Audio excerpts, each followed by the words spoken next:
우리에게 주시는 하나님의 말씀은 누가복음 16장 1절에서 9절까지입니다.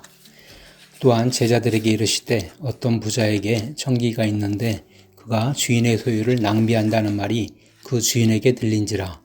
주인이 그를 불러 이르되 내가 네게 대하여 들은 이 말이 어찌 됨이냐. 내가 보던 일을 세마라. 청지기 직무를 계속하지 못하리라 하니 청지기가 속으로 이르되 주인이 내 직분을 빼앗으니 내가 무엇을 할까. 땅을 파자니 힘이 없고 빌어먹자니 부끄럽구나. 내가 할 일을 알았도다. 이렇게 하면 직분을 빼앗긴 후에 사람들이 나를 자기 집으로 영접하리라 하고 주인에게 빚진 자를 일일이 불러다가 먼저 온 자에게 이르되 내가 내 주인에게 얼마나 빚졌느냐. 말하되 기름 100마리이다. 이르되 여기 내 증서를 가지고 빨리 앉아 50이라 쓰라 하고 또 다른 이에게 이르되 너는 얼마나 빚졌느냐. 이르되 밀 100석이니이다. 이르되 여기 내 증서를 가지고 80이라 쓰라 하였는지라. 주인이 이 옳지 않은 청지기가 이를 지혜 있게 하였으므로 칭찬하였으니 이 세대의 아들들이 자기 시대에 있어서는 빛의 아들들보다 더 지혜로우니라. 내가 너희에게 말하노니 불의의 재물로 친구를 사기라. 그리하면 그 재물이 없어질 때 그들이 너희를 영주할 처소로 영접하리라. 아멘. 사랑하는 서문가족 여러분, 오늘 본문은 칭찬받은 불의한 청지기라고 알려져 있는 예수님의 비유죠. 일단 제목부터가 모순적이지 않습니까? 따뜻한 냉커피, 착한 도둑놈, 이런 것처럼 전혀 상반되는 두 단어의 조합입니다. 그래서 이 제목만큼이나 이 본문은 우리를 헷갈리게 합니다. 실제로 이 본문을 연구하다 보면 사람마다 다른 관점을 갖고 있습니다. 어쩌면 제가 해석하는 것도 완전하지 않겠고 언젠가 바뀔 수도 있겠죠. 그렇지만 어느 한 관점은 맞고 또 다른 관점이 틀린 건 아닙니다. 성경 본문 중에는 이렇게 다양한 빛을 내는 그런 본문도 있습니다. 이런 본문은 마치 양파 같아서 한 겹을 벗겨서 깊이 들어가면 또 다른 겹이 기다리고 있는 것과 같습니다. 우선 내용부터 말씀드리면 청지기가 하나 있었는데 이 청지기는 단순한 하인은 아닙니다. 책임자죠. 오늘날도 사장이 여러 점포를 가지고 있으면 각 지점에 점장들이 각각 있지 않습니까? 그 점장은 사장 아래에 있지만 그 운영하는 세부적인 방식에 있어서는 상당 부분 자기 재량과 또 역량이 발휘되는 것과 같습니다. 그런데 이 청지기가 부정직한 방법으로 자기 주머니를 채운 것이 발각돼서 꼼짝없이 쫓겨날 처지에 놓였죠. 청지기는 이 상황에서 꾀를 냈습니다. 빚진 사람들을 불러서 기름 100말 빌린 사람은 50말로 고치도록 하고 또 밀 100석 빌린 사람은 80석으로 그렇게 계약서를 고쳐 적게 했습니다. 이렇게 함으로 여러 효과를 기대할 수가 있겠죠. 우선 그 빚진 사람들이 얼마나 큰 감사의 마음을 느끼겠습니까? 또 동시에 그 사람들이 일종의 공범이 된 것입니다. 그래서 훗날 자기를 외면할 수 없도록 그렇게 만든 것이죠. 여기까지는 이해가 잘 됩니다. 그런데 우리를 헷갈리게 하는 것은 그 이후에 주인이 이 사람을 칭찬했다는 8절 말씀입니다. 어떻게 주인에게는 사기를 친 행위를 지혜 있다고 칭찬할 수 있는가 말이죠. 그런데 여러분, 이런 비유 해석이 어려울 때는 결론을 먼저 봐야 됩니다. 그리고 나서 비유의 표현들을 구분할 줄 알아야 됩니다. 어떤 표현은요, 예수님이 핵심으로 강조하는 것이 있고 또 어떤 것들은 그 핵심을 강조하기 위해서 장치적으로, 반어법적으로 집어넣은 것이 있습니다. 예를 들어서 제가 만약에 집에만 누워있는 통에 가족들을 굶기고 있다고 한번 상상을 해보시죠. 장인어른이 그 광경을 보았습니다. 그래서 저에게 이렇게 말하죠. 이보게, 나가서 도둑질을 해서라도 처자식은 먹여야 하지 않겠나. 이 말이 저보고 나가서 도둑질 하라는 게 아니지 않습니까? 그만큼 가장으로의 책임이 크다는 말을 반어법을 사용해서 강조하는 것이죠. 이 비유도 마찬가지입니다. 예수님의 비유에서 이 청지기의 불의한 행동이 초점이라기보다는 8절에 보니까 그 불의한 행동까지 동원해서 보여준 그 지혜가 칭찬의 대상입니다. 지혜가 칭찬의 대상입니다. 주님은 우리에게 두 가지를 원하시죠. 비둘기같이 순결할 것, 그리고 뱀처럼 지혜로울 것. 이 둘을 똑같이 원하십니다. 만약에 어떤 사람이 순결하기는 한데 지혜가 없다면 그 사람은 사람들 사이에서 칭찬은 받을지언정 예수님의 기대에는 못 미치는 것입니다.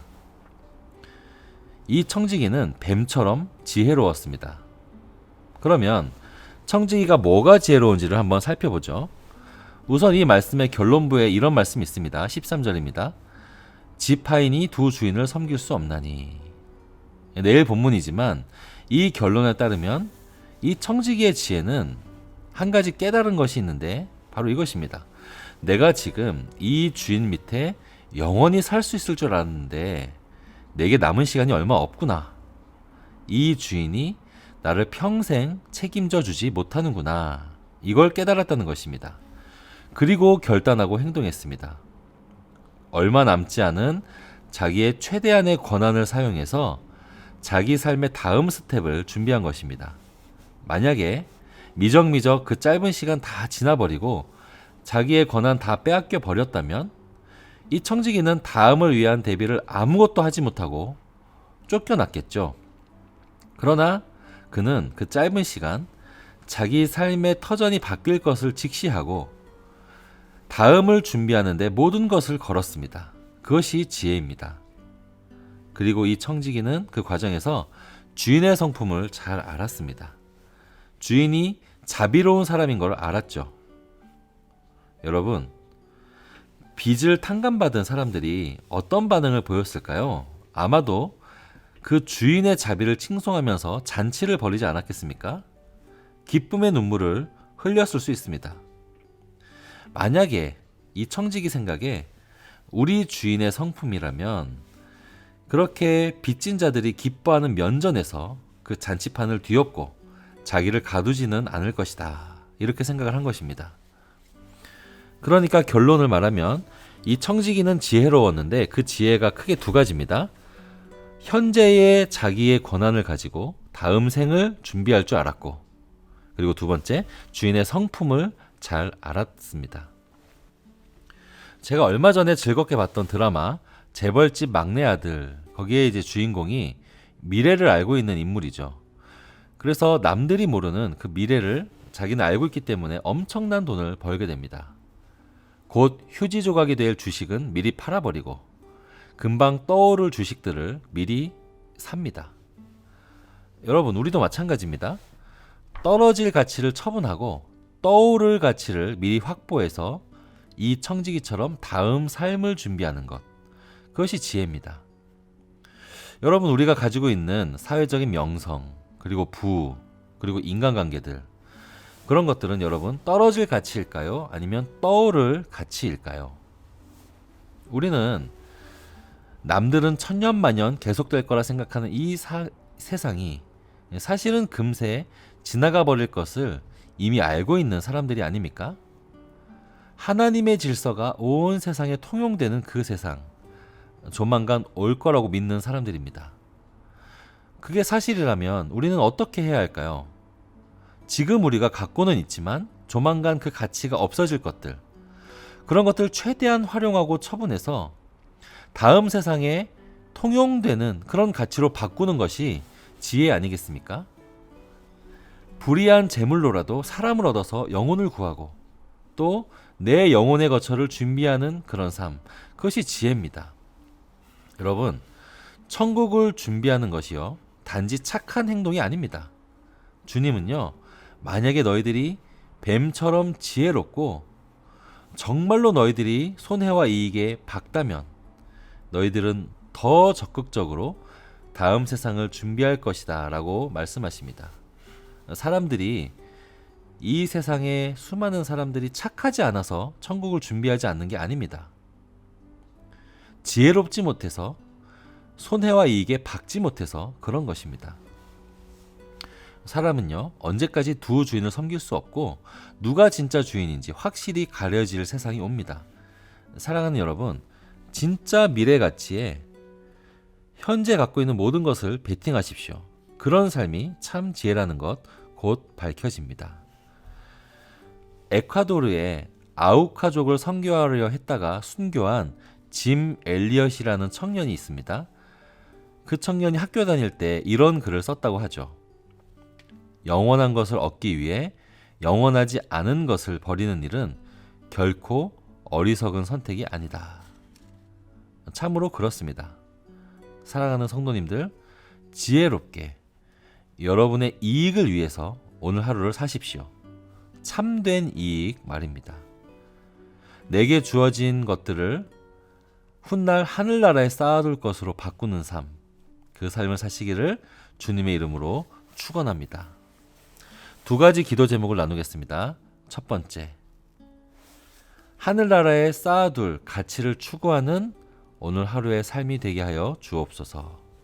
그리고 두 번째, 이번 주부터 시작될 양육 훈련에 온 성도들이 참여해서 하나님의 말씀이 풍성한 우리 교회 되게 하여 주시옵소서. 이렇게 두 가지 제목으로 기도하며 나아가도록 하겠습니다.